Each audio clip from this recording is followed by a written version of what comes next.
Metal Gear Biden is a game where you play as a quirked-up cyborg named Raiden on your quest to preach non-violence and philosophy. Your tale begins while being a bodyguard for the Prime Minister of, I think, Africa, until your convoy is attacked by a big-booty Latino.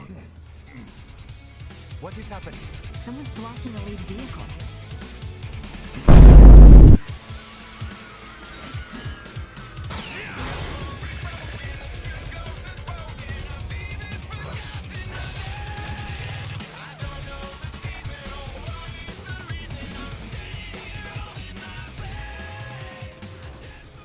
We are going to die.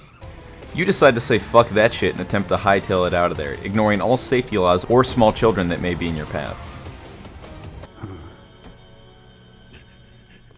Unfortunately, your escape attempt is cut short by Bald White Man.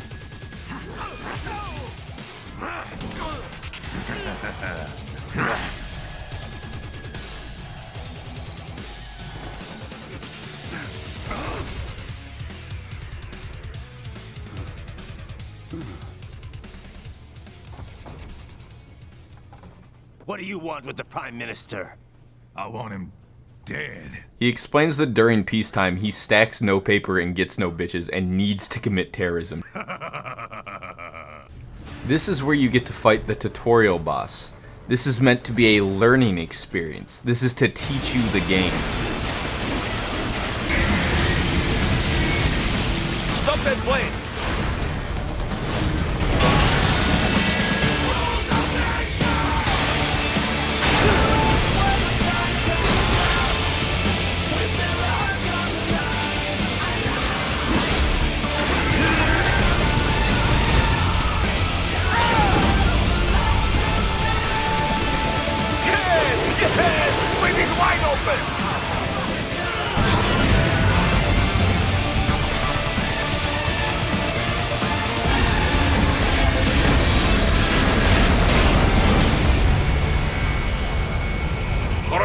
Very good.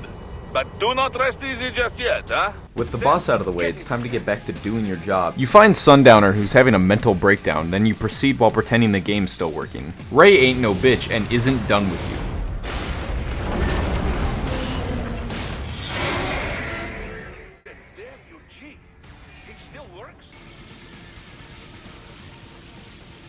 You know, this fight actually is a really good learning experience after all. You learn the game's fucking sick.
I'm erect.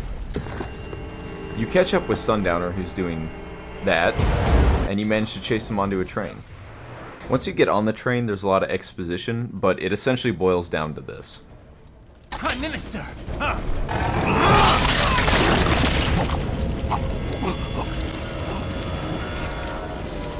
No! Before you're able to avenge the Prime Minister, El Robot Guapo stands in your way. Mind if I got in? It's all yours, Sam! Let's go. Now, there's two things you should notice about this fight. One, it's way too early to be fighting Jetstream Sam, And 2, he doesn't have a fucking health bar, so you're about to get a one-way ticket to the battered cyborg shelter.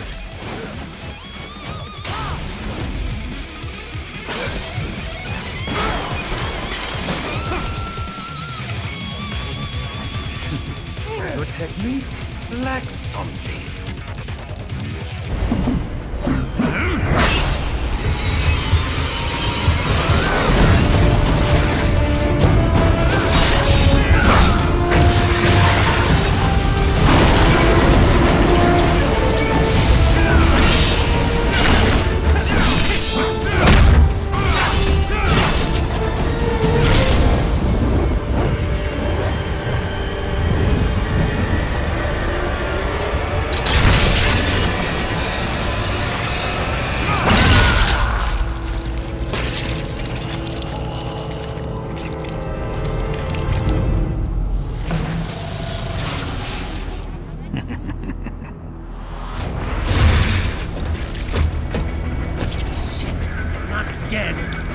It's over.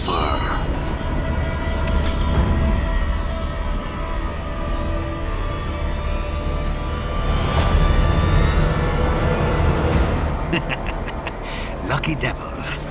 Thankfully for Raiden, Sam decides any job worth doing is worth doing half-assed, and promptly leaves the fucking level.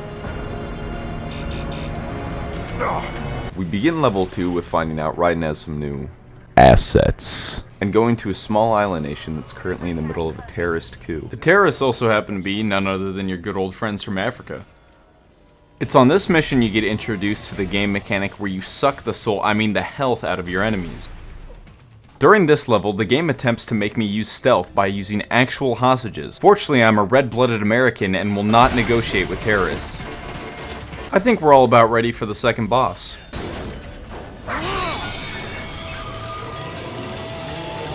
What the dog doing? Raiden attempts a philosophical discourse with the canine. I possess an intellect far beyond human reckoning. You don't say. Okay then, what's the meaning of life? Why are we here?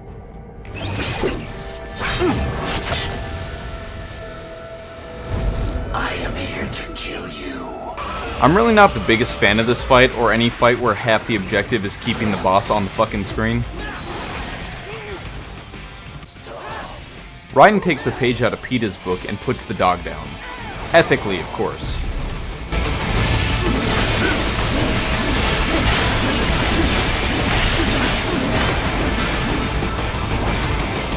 Cannot continue. You peacefully traverse the rest of the level until you make it to the refinery.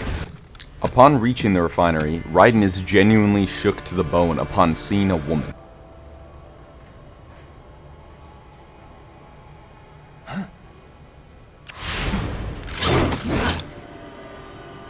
Raiden discovers the woman is in fact French, triggering every violent urge in his body. I am Mistral, the cold wind of France. Sensing Raiden's malice, Mistral enters baguette mode and prepares for combat, enjoying it a little too much.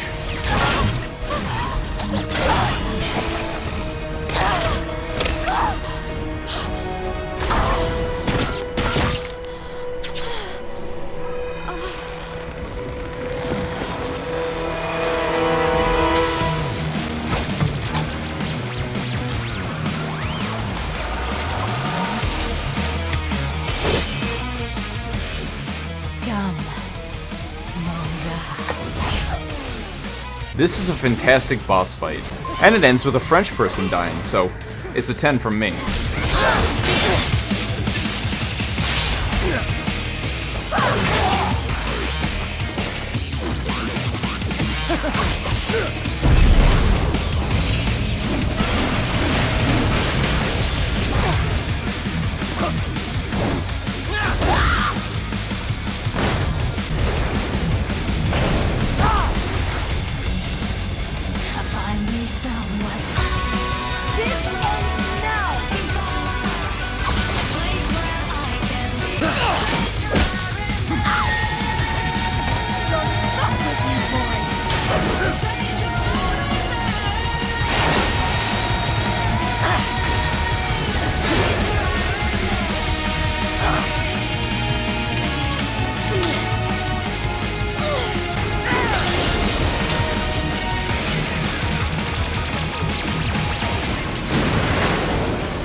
The leader of the terrorist coup doesn't take the news of his big, tall mommy... of his big, tall mommy robot GF dying and decides to quit. And with that, we're done with the second mission. This mission begins with Raiden committing the great sin of cultural appropriation. Got some kind of disguise lined up, right? Yep, all set. Hope so. You'd be a little conspicuous just walking the streets. Relax, Kev. I'll blend right in. Yeah. Also, the dog boss from the last mission is now your friend. You can't pet it though, kinda cringe. Another great detail about this is that they remembered to dye everything yellow so you really know that you're in Mexico.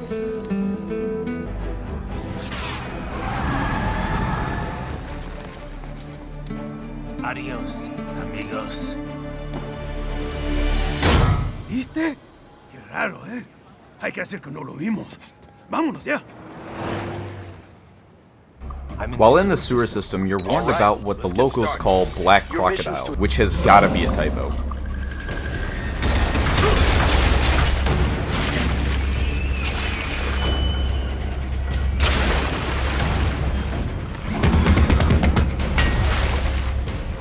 Fun fact, the developers were so proud of this one enemy type, they put it in every underground section. How fun! You continue through the sewers until you hear the screaming of a small foreign child. May a Guyanese from Guyana. He talks funny, but the gist of what he's saying is that Desperado has a secret child trafficking ring that they're using to harvest brains. You thank the child before leaving him unattended and continue to go find the lab. After getting through more fucking gorillas, you finally find your way to the lab. Once inside the lab, you do manage to find the brains, along with a recording from earlier that day. The reason Desperado needs all those brains is to turn those children into cyborg child soldiers. Based. There's also a man walking with Sundowner who I'm sure will have no relevance or importance to the story whatsoever. The scientists decide that they're too close to getting caught and it's time to get rid of the kids, and it's up to you to prevent that. In the last part of the mission, you're confronted by the scientist who's taken George as a hostage. He forces you to choose between him and the children locked in the room.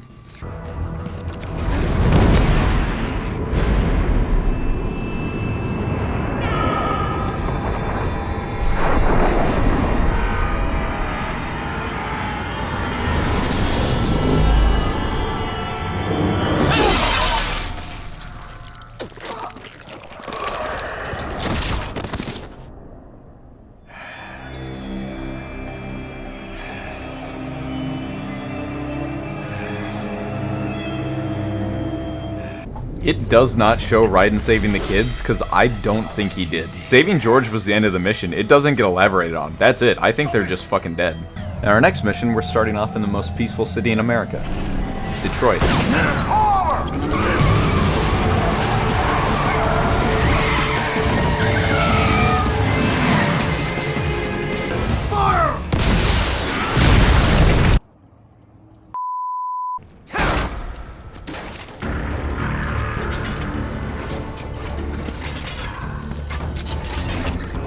In order to get to Desperado's headquarters, you're gonna have to fight your way through the thin blue line. Raiden goes on his way killing more pigs than a slaughterhouse until he's suddenly interrupted. Hey look, an underground section. You make your way up to a plaza where you're greeted by a very familiar face. Isn't this all a bit much? Sam tells Raiden to think about how the people that he's killing are people as well, and Raiden, who's been killing people literally his entire life, has apparently never thought of the idea. All those cyborgs you've killed up to now, maybe they weren't kids, but they were people. You ever think about them? When you're chopping them into hamburger? They're adults. They made their choice. After this very small amount of persuasion, Raiden finds himself having a very hard time killing. This is of course only in the story. I as the player did not have the same issue. Raiden gets into a pretty weird state, but I'm sure he'll snap out of it before anything. Oh fuck. Sam's not actually the boss for this area though. That honor goes to Monsoon the Magnet Man. My name is Monsoon, of the Winds of Destruction.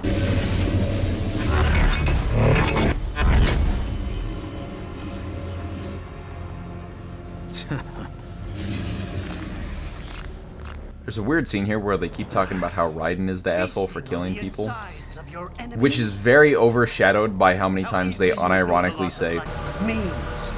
The DNA of the soul. Memes. How about full of shit? Is that a meme? Now there's a pretty meme. Exquisite. This scene about philosophy finally comes to an end when Raiden remembers he's talking to child kidnappers and literal terrorists, and commences scaring the hoes. I'm kidding. I was born to kill.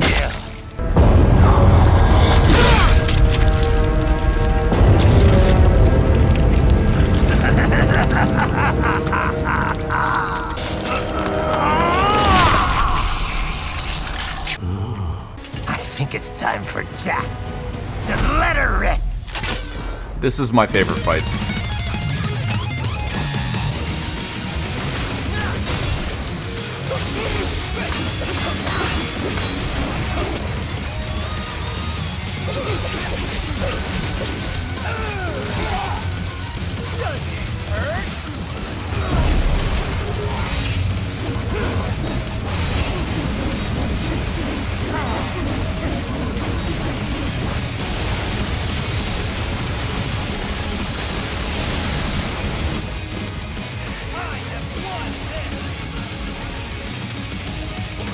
I'll put you under, weakling.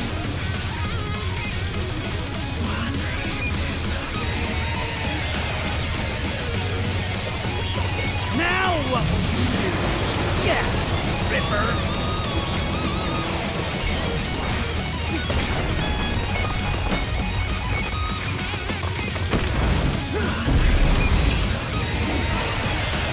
You're dead. Bullseye. Go easy, please.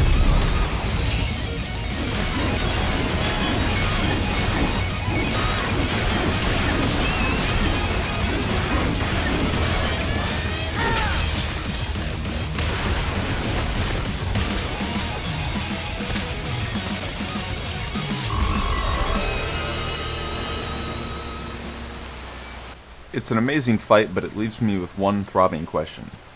What is his penis like? Hey, I just wanted to thank you guys for watching if you made it this far. This is the longest video I've ever done on the channel, as well as the first single player thing I've ever done. This is the video that's taken me the longest to make. I had a blast making it. I want to make a lot more like this in the future. Let me know what you think of the video down in the comments. I'd like to improve and keep doing this, and stay tuned for more. Thank you.